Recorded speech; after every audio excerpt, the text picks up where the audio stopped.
Students more on Carnot engine मज़ीद जो है कंटिन्यू करेंगे, पिछले टॉपिक को ही मज़ीद डिस्कस करेंगे हम। और हमने एक ग्राफिकल स्टडी की थी कार्नोट इंजन के बारे में। हमने जो प्रोसेस डिफाइन किया था, सादी कार्नोट ने एक्चुअली जो प्रपोज किया था उसको हमने ग्राफिकली भी देखा था। फिर उससे पहले जो था हमने जो देखा था एक सिस्टम की एक फिजिकल एग्जाम्पल के मुताबिक हमने देखा था कि एक्चुअली क्या होगा, और यहाँ पे फिर हमने ग्राफिकली उसी सिचुएशन को ड्रॉ किया। और फिर यहाँ पे अगर हम वर्क डन कैलकुलेट करना चाहें तो सबसे पहली बात तो यह है कि एरिया अंडर द ग्राफ, यानी कि इस पूरे ग्राफ का अगर हम एरिया जो है वो कैलकुलेट कर लें तो हमें वर्क डन मिल जाएगा। ठीक है, यानी कि हम यहाँ पे लिख सकते हैं कि work done is equal to, यहाँ पे लिख देता हूँ मैं, work done is equal to work done work done is equal to area area sorry area under the graph, area under the graph under the graph graph. और graph हमारे पास जो है वो हम देख रहे हैं कि बन रहा है ABCDA। ठीक है, तो ABCDA ग्राफ में जितना भी एरिया जो है वो आ रहा है, तो ये वाला एरिया जो है हमें वर्क डन देगा। अच्छा जी, तो अब हम बात करते हैं इनपुट एनर्जी और आउटपुट जो हमारे हमारे पास आ रही है उसकी फॉर्म में। तो सबसे पहले तो हम ये देखते हैं कि सिस्टम को हमने जो है वो, सबसे पहले हम ये चेक करते हैं कि क्या सिस्टम ने जो रिवर्सिबल प्रोसेस फॉलो किया है ये एग्जैक्टली रिवर्सिबल है। तो एक्चुअली यहाँ पे फिर हम देखते हैं कि एक तो हमने थर्मल इक्विलिब्रियम मेंटेन रखा। थर्मल इक्विलिब्रियम से क्या मुराद है, सिस्टम का जो इनिशियल टेम्परेचर था फाइनली भी एट द एंड भी जो है वो वही टेम्परेचर जो है वो अचीव कर रहा है। ठीक है, तो थर्मल इक्विलिब्रियम भी मेंटेन रखा और इसके साथ साथ हमने मैकेनिकल इक्विलिब्रियम भी मेंटेन रखा। अब मैकेनिकल इक्विलिब्रियम हमने कैसे मेंटेन रखा स्टूडेंट्स, तो हम देख रहे हैं कि मैकेनिकली जो सिस्टम में चेंज आ रहा है वो उसकी उसके प्रेशर में चेंज आएगा, उसके वॉल्यूम में चेंज आएगा, जिससे उसके जो है वो उसके मैकेनिकल जो फैक्ट्स है उसमें चेंज आएगा, यानी कि मॉलिक्यूल्स की मोशन जो है वो अफेक्ट होगी प्रेशर और वॉल्यूम में चेंज की वजह से। तो इस तरह से मैकेनिकल इक्विलिब्रियम अब हमने कैसे मेंटेन रखा, तो फिर हम देखते हैं कि मैकेनिकल इक्विलिब्रियम इस तरह से मेंटेन हुआ कि हम वापस उसी प्रेशर उसी वॉल्यूम कंडीशन पर आ गए जिस पर के हम बिल्कुल स्टार्ट से जब हमने स्टार्ट किया था तो तब थे। ठीक है, तो इस तरह से फिर हमने मैकेनिकल इक्विलिब्रियम भी मेंटेन रखा। ठीक है, तो इस तरह से हम कहते हैं कि हमने पूरे का पूरे इक्विलिब्रियम, दोनों में इक्विलिब्रियम मेंटेन कर लिए। तो दोनों इक्विलिब्रियम जब हमने मेंटेन कर लिया, मैकेनिकल भी थर्मल भी, तो इस तरह से जो हमने थर्मल फॉर्म में जो इनपुट दी थी और मैकेनिकल फॉर्म में हमें आउटपुट मिली है वर्क की फॉर्म में। और इसके साथ साथ जो हमारा प्रोसेस है, हम यानी कि हमने जो है वो इनपुट देकर आउटपुट हासिल कर ली, तो लेकिन उसके बावजूद मैकेनिकल और थर्मल इक्विलिब्रियम जो है मेंटेन हो गए। तो इसका मतलब ये है कि हमारा जो प्रोसेस है या साइकिल है ये परफेक्टली रिवर्सिबल है, ये एग्जैक्टली रिवर्सिबल है, यानी कि इसमें सारे के सारे चेंज जो है वो हमने रिवर्स कर दिए हैं। ठीक है, साइकिल जो है ये परफेक्टली रिवर्सिबल है,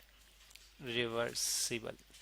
तो इस तरह से कार्नोट, सादी कार्नोट का प्रपोज्ड ये साइकिल जो है ये बहुत अच्छा साइकिल है, जिसमें हम एक तो ये है कि एग्जैक्टली रिवर्सिबल कंडीशन जो है फुलफिल कर सकते हैं, फिर इसमें हम सेकंड लॉ ऑफ थर्मोडायनेमिक्स को भी फुलफिल कर सकते हैं, और जो है वो कोई भी हीट इंजन जो है वो डेवलप कर सकते हैं। ठीक है, और फिर एक चीज़ जो है वो यहाँ पे हम बात कर रहे थे स्टार्ट में कि हमने अब इनपुट और आउटपुट की फॉर्म में चेक करना है कि हमारे पास जो है वो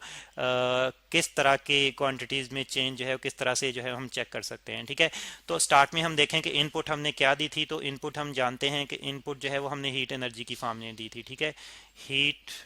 हीट जो कि हमारे पास Q1 थी। ठीक है, अब इस Q1 का कुछ पार्ट वर्क में कन्वर्ट हुआ और बाकी पार्ट जो है वो सिस्टम को वो जो था वो कोल्ड रेजर्वायर को ट्रांसफर हो गया। ठीक है, तो इस तरह से हम ये लिख सकते हैं कि एक्चुअली अगर हमारे पास हीट जो Q2 जो है वो ट्रांसफर हुई है कोल्ड रेजर्वायर को। ठीक है, तो ये जाहिर बात है ये कम है, Q2 जो है वो कम है Q1 से। इसका मतलब ये है कि जो कमी आई है वो कमी जो है एक्चुअली वर्क में कन्वर्ट हो चुकी है, वो कुछ पार्ट जो है वो वर्क में कन्वर्ट हो चुका है, इस तरह से हीट में कमी आई है। ठीक है, तो हम ये भी कह सकते हैं, हम स्टूडेंट्स ये भी कह सकते हैं कि अगर हम जो है वो Q1 से Q2 को सब्ट्रैक्ट करें तो जो हीट एक्चुअली जो हीट जो है वो यूज़ हुई है, एक्चुअली ये हीट यूज़ हुई है वर्क डन करने में। ठीक है, ये वर्क डन करने में यूज़ हुई है, और वर्क हमारा क्या है, एक्चुअली वर्क ही हमारे पास आउटपुट है। ठीक है, आउटपुट जो है हमारे पास वर्क की फॉर्म में आई है आउटपुट। ठीक है, अब हम स्टूडेंट्स बात करते हैं एफिशिएंसी की। तो एफिशिएंसी हम जानते हैं, यहाँ पे मैं लिख लिखता हूँ कि एफिशिएंसी जो है अगर हम बात करें एफिशिएंसी एफिशिएंसी तो एफिशिएंसी जो है स्टूडेंट्स वो हम इसका सिंबल जो है वो ये ईटा सिंबल से रिप्रेजेंट करते हैं, और ये हमारे पास बराबर होती है आउटपुट ओवर इनपुट के, आउटपुट ओवर इनपुट के। तो आउटपुट यहाँ पे जो है वो हमारे पास वर्क डन है, और इनपुट जो है हमारे पास जो है वो हीट एनर्जी है, ठीक है, हीट क्यू है, ठीक है। दोबारा से अगर हम जो है इसको लिखना चाहे क्वांटिटीज़ की फॉर्म में, तो आउटपुट स्टूडेंट्स हमारे पास है वर्क डन, और ये है हमारे पास डब्ल्यू, और हीट जो है हमारे पास है क्यू वन जो हमने इनपुट सप्लाई की थी। और वर्क डन हम देख रहे हैं कि ये डिफरेंस है Q one minus Q two, यानी कि तो Q one minus Q two के बराबर है वर्क डन, तो डिवाइड बाय क्यू वन। अच्छा, इसको मज़ीद सिंप्लीफाई करें स्टूडेंट्स, तो हमारे पास फिर एफिशिएंसी आ जाती है ईटा इज इक्वल टू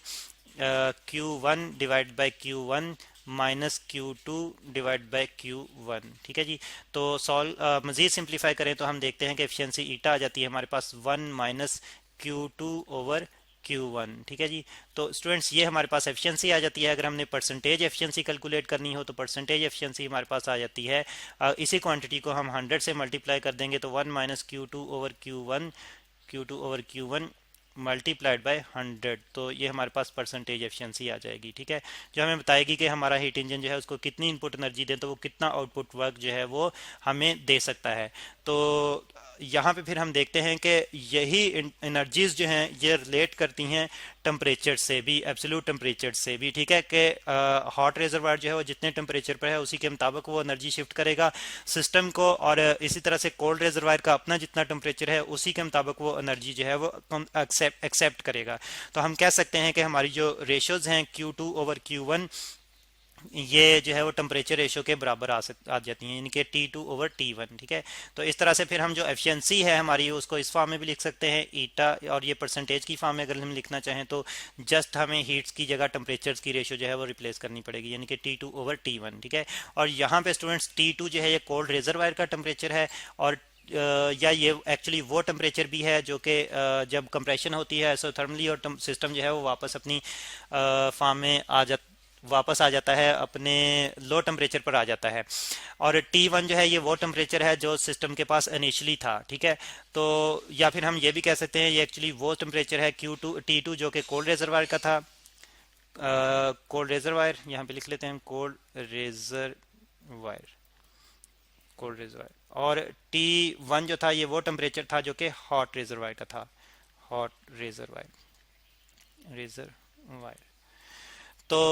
फिर इस तरह से हम देखते हैं कि यही एफिशिएंसी जो है हम टेम्परेचर्स की रेशियो से भी डिफाइन कर सकते हैं, ठीक है। और इससे फिर हमें ये पता चलता है कि अगर हम एक ऐसा रिजर्वायर ले लें जिसका टेम्परेचर जो है यानी कि T2 जो है ये, क्योंकि एब्सोल्यूट टेम्परेचर यानी कि केल्विन स्केल में हम टेम्परेचर डिस्कस कर रहे हैं स्टूडेंट्स, जब टेम्परेचर को हम एब्सोल्यूट कहते हैं तो इससे मुराद ये होता है कि हम टेम्परेचर को केल्विन स्केल में डिस्कस कर रहे हैं। तो अगर हम T2 को यानी कि कोल्ड रिजर्वायर के टेम्परेचर को जो है वो 0 केल्विन ले लें, ठीक है, तो इसका मतलब ये है कि हमारे पास एफिशिएंसी जो है वो मैक्सिमम होगी, यानी कि फिर हमारे पास ये रेशो जो है वो 0 आ जाएगी, तो 1 मल्टीप्लाइड बाय 100%, तो 100% एफिशिएंसी हमें मिल जाएगी। तो लेकिन ऐसा कोई भी जो है वो हमें कोल्ड रिजर्वायर नहीं मिल सकता जिसका टेम्परेचर जो है वो 0 केल्विन हो, ठीक है। तो इस तरह से फिर हम देखते हैं कि हम जो है वो प्रैक्टिकली कभी भी जो है वो आइडियल इंजन नहीं बना सकते, 100% एफिशिएंसी इंजन नहीं बना सकते, बल्कि जितने भी इंजन होंगे उनकी एफिशिएंसी जो है वो हमेशा कम होगी एक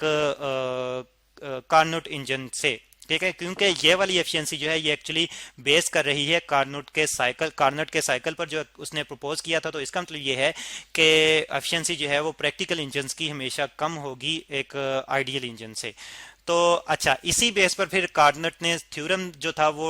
दिया था, और वो थ्योरम ये है कि जी कोई भी हीट इंजन जो है वो एफिशिएंट नहीं हो सकता more than Carnot engine operating between two same temperatures, यानी कि अगर दो एक जैसे टेम्परेचर पे ऑपरेट कर रहा हो,